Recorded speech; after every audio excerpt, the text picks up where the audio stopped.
Previously on Julia's Storytime, we explored inventions that made you laugh, cry, and question the entire engineering profession. And guess what? We're not done. Part 2 is here, and it's even more unhinged. Okay, let's finish what we started. Tired of pretending you're alert at work? Want to take a nap and also look like a cartoon thumb with anxiety? Good news. Introducing the ostrich pillow. A soft, puffy, head-swallowing donut you wear like a sleep helmet. It covers your whole head with only 3 holes.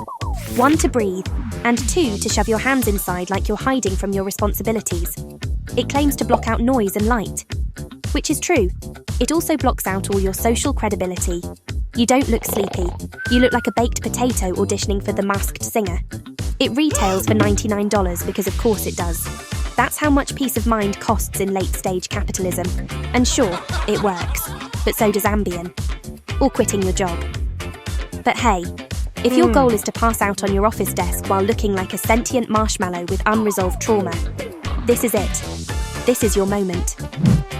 Rinspeed, a Swiss car company, looked at a Lotus Elise and said, "Let's make this baby swim." So they built the Scuba, a real car that drives underwater. Not through puddles, like literally dives into lakes. Up to 10 meters deep. Sounds badass, right? Except here's the twist. You have to drive it with scuba gear on, because the cabin floods. Intentionally. There's no roof. It's a convertible submarine, which is code for damp nightmare. You're basically driving a fish tank with wheels. Top underwater speed, 3 kilometers per hour, which is slightly slower than your grandma doing water aerobics. They only made 1. And shocker, it didn't sell, because apparently no one wants to mortgage their house for a car that doubles as a drowning simulator. Honestly, the only thing this car is good for is telling people at parties, "I have a car that can kill me in 2 different environments." Back in 1876, a man named Virgil Gates looked at his glorious facial hair, slurped some soup and said, "Absolutely not." So he invented the beard guard, a shiny Victorian-era mouthbeard made to protect your majestic man mane from chowder, gravy and shame. It strapped onto your face like a backwards muzzle and kept food from crashing into your chin curtain. It was supposed to scream refined masculinity. Instead, it whispered, "Sir, this is a Wendy's." It never caught on because guess what? No one wants to flirt across the dinner table with someone wearing a tiny chrome diaper on their jaw. And also, men just started eating slightly more carefully. But hey, it's the only invention in history that managed to say, "I care deeply about etiquette and absolutely nothing about sex." Germany, home of fine beer, Beethoven, and now the Flizzbike. This is a bike with no pedals, no seat, and the incredible honour of suspending your crotch from a harness like a human wind chime. You don't sit on it, you hang from it. Your feet hit the ground like Fred Flintstone, pushing off the pavement while your butt dangles in midair. The inventors called it ergonomic and innovative. Meanwhile, the rest of us call it a public wedgie machine. Flizz went viral in the design world, got shown at expos, and then never made it to production. Probably because wearing this thing requires you to sacrifice your dignity and your spine. But if you've ever wanted to look like a rejected background character, from The Jetsons, who moonlights as a circus act, congrats, you found your ride. In 1975, Gary Dahl sold literal rocks as pets, like stones, from the ground.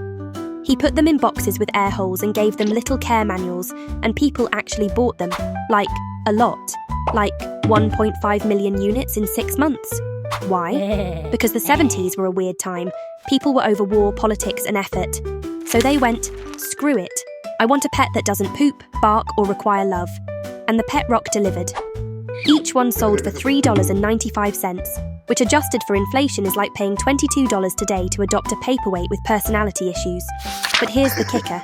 The guy got rich. Like, never has to talk to humans again rich. Honestly, the pet rock is the most relatable pet ever. It doesn't judge. It doesn't leave. It just sits there, like your last Tinder date. Back in the 1930s, Joseph Pilates, yes, that Pilates, decided regular beds weren't corrective enough. So he built this monstrous V-shaped bed, shaped like a giant boomerang, where your body was supposed to naturally align as you laid there, trapped like a sad piece of luggage. There was no mattress, no comfort, just a deep, unforgiving V that looked like a divorce between a chiropractor and a medieval torture rack.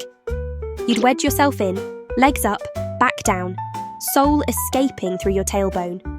Pilates claimed it would fix your posture. Most users claimed it just gave them regrets. Spoiler alert, no one bought it. Not even yoga mums. Not even people who brag about pain. It was quietly shelved like every pair of jeans labelled low-rise. Let's be real, if I wanted to feel uncomfortable and unsupported while horizontal, I'd just text my ex. British inventor Dominic Wilcox looked at his morning routine and said, "You know what's missing? Heavy machinery on my head." So he built the breakfast crane helmet, a yellow hard hat with a robotic spoon arm that feeds you cereal one bite at a time. Like Wally but drunk. You wear it like a hat, you tilt your head like a weird pigeon, and voila. Cheerios incoming. Honestly, it's like having your own personal butler who hates you. This was never for sale, thank God. But it did appear in art exhibits and design shows, where people politely smiled while quietly muttering, "What the actual fix?" Honestly, if I need a helmet to eat breakfast, I don't need food. I need a nap, and maybe therapy. In the 1930s, parents in London were like, "Fresh air is good for babies, but we don't have yards, so window?" And someone went, "Great idea," and invented the baby cage. With your baby inside. That's right, it's like air drying your laundry, but it's your infant. No safety net, no backup plan, just a screaming newborn swinging 4 stories up like it's training for Cirque du Soleil, toddler edition. The cages were actually marketed as health-boosting devices, but after some mums probably looked out and saw a pigeon trying to nest on their kid's face, public opinion shifted. Fast. Honestly, if your parenting strategy is hang them off a building and hope for the best, congratulations, you've invented skydiving but without the parachute. And there you have it. 15 inventions, 0 logic, infinite regret. If you loved this chaos, don't forget to like, comment and share your favourite why moment down below. And of course, hit that subscribe button, because Julia's story time is just getting started. See you in the next episode, where it'll somehow get even weirder.